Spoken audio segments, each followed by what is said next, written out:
ഈ കോർപ്പറേറ്റ് ലീഡർഷിപ്പിനെ കുറിച്ച് സൂചിപ്പിച്ചല്ലോ. അദ്ദേഹം പൊതുവിൽ അറിയപ്പെടുന്ന ഒരു കോർപ്പറേറ്റ് ലീഡറായി തന്നെയാണ്. അദ്ദേഹം ഫിനാൻസ് ക്യാപിറ്റൽ അതിൽ ആ രംഗത്ത് വലിയ നിക്ഷേപങ്ങൾ നടത്തുകയും അത് വലിയ തോതിൽ വിജയിപ്പിക്കുകയും ചെയ്ത ഒരാളാണ്. നമുക്ക് തുടക്കം മുതൽ പറയുകയാണെങ്കിൽ BPL മുതൽ പറയേണ്ടി വരും. പക്ഷേ ഇപ്പോൾ അദ്ദേഹത്തിൻ്റെ ഒരു പ്രൊഫൈൽ നമ്മൾ നോക്കുകയാണെങ്കിൽ അദ്ദേഹം ഫിനാൻസ് ക്യാപിറ്റലിൻ്റെ ആളാണ്. അപ്പോൾ ഈ രണ്ടും വളരെ പ്രധാനമാണ് BJP രാഷ്ട്രീയത്തെ സംബന്ധിച്ചെന്ന് തോന്നുന്നു. ഇപ്പോൾ ഹരിയാന, ഡൽഹി, അങ്ങനെയുള്ള റീസെൻ്റ് ആയിട്ടുള്ള നിയമസഭാ തെരഞ്ഞെടുപ്പ് അനാലിസിസിലൊക്കെ പലരും പറഞ്ഞൊരു കാര്യം, അവിടെ പാർട്ടി സംവിധാനം വർക്ക് ചെയ്യുന്നതിനേക്കാൾ കൂടുതൽ വിവിധ ഏജൻസികളാണ്, പാർട്ടി ഡെപ്യൂട്ട് ചെയ്തിരിക്കുന്ന വിവിധ ഏജൻസികളാണ് വർക്ക് ചെയ്തത്. അവരാണ് ഡാറ്റ എടുക്കുന്നത്, അവരാണ് സ്ട്രാറ്റജി നിശ്ചയിക്കുന്നത്.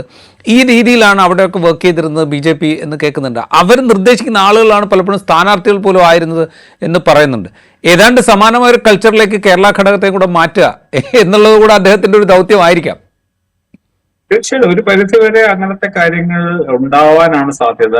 പണവും സാങ്കേതിക വിദ്യയും വിപണിയും, അതായത് ഇപ്പോഴത്തെ രാഷ്ട്രീയത്തിന് നമ്മൾ ഈ പറഞ്ഞ പോലെ കേരളം ഇപ്പോഴും അങ്ങനത്തെ കാര്യങ്ങൾ തീരെ ഇല്ലെന്നല്ല പറയുന്നത്. പക്ഷെ മറ്റു നേരത്തെ പറഞ്ഞ പോലെ ഈവൻ തെലങ്കാനയിലും തമിഴ്നാട്ടിലും ഉള്ള സംസ്ഥാനങ്ങളിലെ രാഷ്ട്രീയത്തിൽ പിന്നെ മറിയുന്ന പണത്തിന്റെ ഒരു അംശം പോലും നമ്മുടെ നാട്ടിൽ ഇപ്പോഴും ഇല്ല. നമ്മുടെ ഒരു ചുരുങ്ങിയ കാഴ്ചപ്പാടിൽ ഇതൊക്കെ പറഞ്ഞ പോലെ പണ്ടത്തെ ഒരുപാട് വ്യത്യാസപ്പെട്ടെങ്കിലും ആന്ധ്രയിലും തമിഴ്നാട്ടിലൊക്കെ കാര്യങ്ങൾ അറിയാവുന്നവർക്ക് അത് മനസ്സിലാവാനുള്ളൂ. അപ്പോ ഈ വലിയ പണം, ഈ ബിഗ് മണി എന്ന് പറയുന്നതിലും ബിഗ് ടെക്നോളജി, ബിഗ് മാർക്കറ്റ്, ഇങ്ങനെയുള്ള വലിയ വലിയ ഘടകങ്ങൾ ദേശീയ രാഷ്ട്രീയത്തെയും മറ്റും ബാധിക്കുന്ന വലിയ ഘടകങ്ങൾ, അങ്ങനെ നോക്കുമ്പോൾ ഒരുപക്ഷെ ഈ കേരള രാഷ്ട്രീയത്തിലെ ഒരു എമ്പുരാൻ പ്രതിഭാസം ആയിട്ട് വാസ്തവത്തിൽ ചിലപ്പോ രാജചന്ദ്രശേഖരന്റെ വരവ് പിന്നെ സൂചിപ്പിക്കാനുള്ള ഒരു മട്ടൊക്കെ ഉണ്ട്. അതായിരിക്കും അതിന് കാരണം കേരളം ഏതാണ്ട് ആ വഴിയിലാണ്.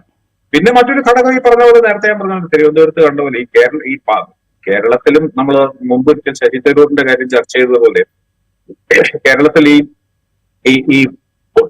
എന്താ പറയാ പോസ്റ്റ് പൊളിറ്റിക്സിന്റെ കാലമാണ്.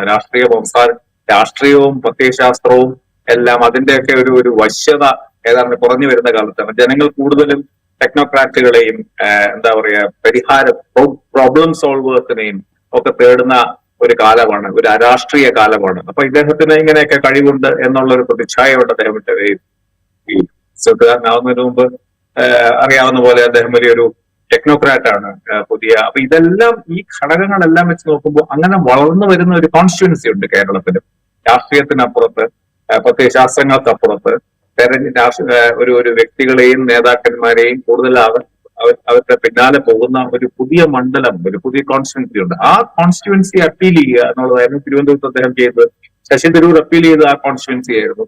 ആദ്യമായിട്ടാണ് ശശി തരൂരിന് ആ രംഗത്ത് ഒരു വലിയ വെല്ലുവിളി ഉയർത്തിയത്. അപ്പൊ കേരളത്തിന്റെ ഈ കൺസ്യൂമർ കൾച്ചറിന്റെയും ഈ പുതിയ ന്യൂ ലിബറൽ കാലഘട്ടത്തിലും ഒക്കെ വളർന്നു വരുന്ന സംസ്കാരത്തെയും വളർന്നു വരുന്ന ഒരു രാഷ്ട്രീയ പക്ഷപാതങ്ങളെയും ഒക്കെ സ്വാധീനിക്കാൻ ഒരുപക്ഷെ ഒരു പരിധിവരെയെങ്കിലും മറ്റാർക്കും കഴിയുന്നതിനെക്കാട്ടിലും ഈ പറഞ്ഞ ഒരു നഗര അങ്ങേയറ്റം ആർട്ടിക്കുലേറ്റ് ആയിട്ടുള്ള ഇംഗ്ലീഷും ഒക്കെ വലിയ രീതിയിൽ കൈകാര്യം ചെയ്യുന്ന വളരെ അർബൻ ആണെന്ന് കരുതുന്ന ഇങ്ങനെ ഒരു വ്യക്തി ഒരുപക്ഷെ BJPക്ക് പോലും ആദ്യമായിട്ടാണ് വരുന്നത്.